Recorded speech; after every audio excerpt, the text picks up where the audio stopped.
board na in-order natin para doon sa side by side na rep ng ating kapitbahay, no? Kaya pala guys, kung hindi nyo alam po sa mga platform kagaya ng so doon mga mura talaga, hindi ko sila ina-advertise pero totoo doon ako bumibili, mga mura. So maganda. Unboxing lang natin, tingnan natin kung goods ito na bili natin. So hanggang 1,000 board ng side by side board ng compressor.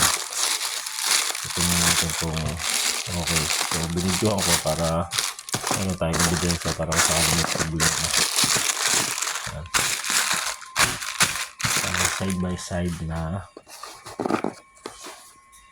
inverter refrigerator. Ayan, maayos naman yung packaging nila, no? So wishing na sana okay talaga yung na-order natin para mag-run na ng kanilang refrigerator.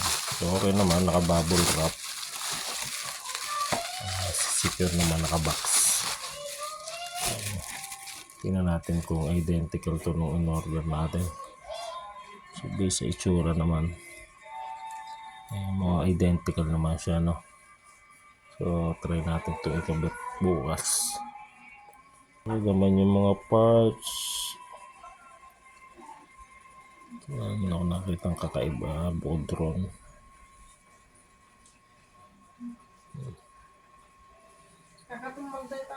So ito lang talaga nakita kong yung papunta sa compressor. Dito nakasaksak yung wire sa UVW.